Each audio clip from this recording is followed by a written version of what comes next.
Hello, Kingdom listeners. Greetings to you today. Welcome back to the Spiritual Breakfast Network, where we are powered by the Word of the Most High God. I hope you woke up this morning giving God thanks for the breath of life, giving God thanks for the fact that you're able to see one more day. I'm so happy this morning listening to the birds in the atmosphere, the wonderful weather here in the UK. I'm giving God thanks for life. And I hope this morning you're waking up with a heart of thanksgiving to say, I will bless thee, O Lord.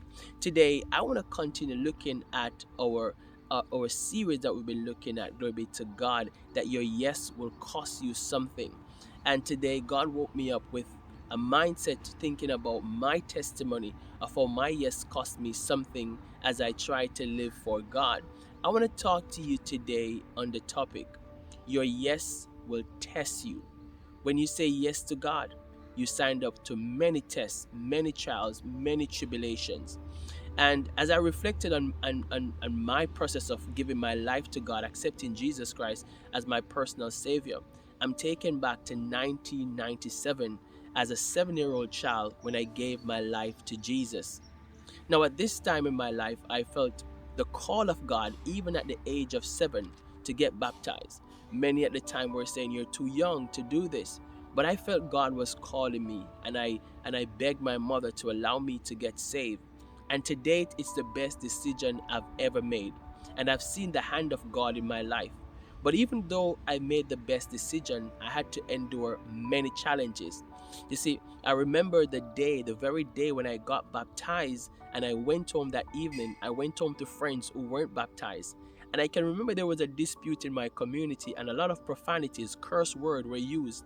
And I ran to my friends, sharing with them what took place, and I used the same profanities, the words that were spoken. My friends, they laughed at me and they said, "Oh, you just got baptized and you're using curse word." And for that moment, I felt so embarrassed. That was my first test to recognize that this Christian journey can be very challenging, because sometimes the whole habits that we know for so long will always come creeping back in. As I grew in my faith in God, the struggles became even more difficult. In school, I struggled academically. I could not read. I struggled to retain information. I was bullied by many of my peers because at that time I was quite chubby, and a lot of people, they laughed at me. And many times I felt like, God, why would you allow someone who loved you so much to be going through this situation? Not understanding then that God was just taking me through a test so I can relate to people now as a therapist who are going through the same thing. And I recognized that one of my biggest challenge came when I was about 18 years old. At this time, I finished high school, started my A levels, but my parents were going through a tough time financially, and I wanted to go to university, and they said they could not allow me to go to university because they didn't have the money. And so I decided to become a police officer. I took the test. And for months, I could not hear anything from the Jamaica Constabulary Force. And I'm saying, God, I trust you. I'm worshiping you. I'm doing so much at school for you. I'm the head. I'm leading worship at school. I'm doing so much. So, God, why have you forgotten me? Why aren't you coming through for me? And I've said yes to you. Why am I going through all these difficulties?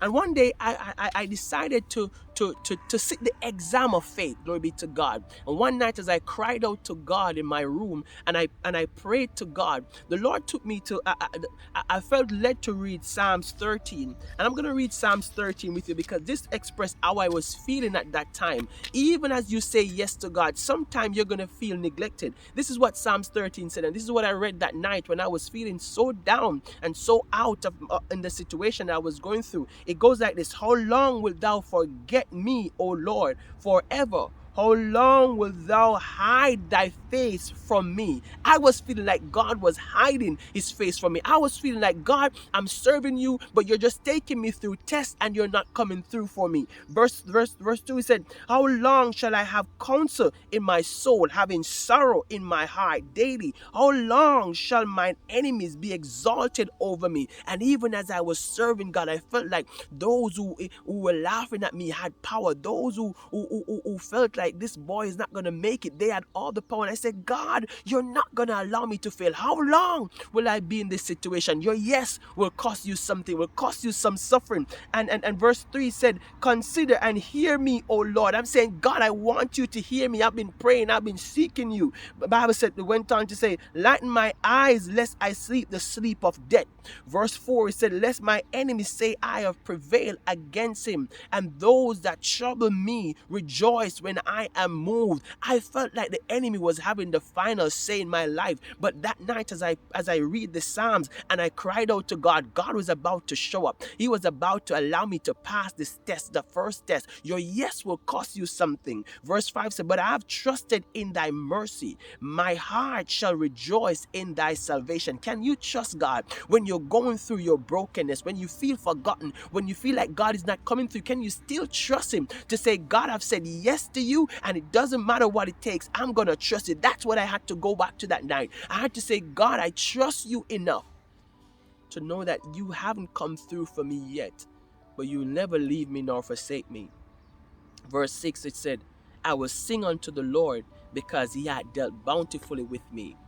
In the midst of my sorrow, thinking that God has forgotten me, feeling like there was no hope, and I read that psalm and I started praying. A few minutes after, my phone rang. When the phone rang and I answered the phone, it was someone from the Jamaica Constabulary Force, and they were saying, listen, you have an interview to become a member of the Jamaica Constabulary Force. I went and I did that. The rest is history. I became a police officer.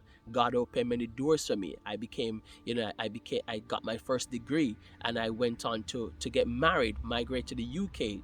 And I've done 2 degrees. God has opened so much doors from me understanding that my yes at that time was still important. I just had to endure the test. And if you can endure your test today, God will open doors that have been closed in your life. God will make a way where there seemed to be no way. I don't know what you're going through today, but I want to tell you today to endure your test. Your test will cost you something, but God will bring out your best. Come on, tell somebody, your test will cost you something, but God will bring out your best. If you don't go through anything, then you don't know what God can do in you. Because if I did not go through my test, I will not be here today to share my testimony with you. What are you going through today? And are you doubting God? I stopped by to tell you that God will never fail you, even when you're feeling like you can't even endure the struggles you're going through. God will come through for you just as how he came through for me. Today, I trust you were blessed by this spiritual breakfast. Do go ahead and share this with somebody. Let them be blessed and know that God is still able to do exceedingly, abundantly, above all we could ever ask or think. Shalom.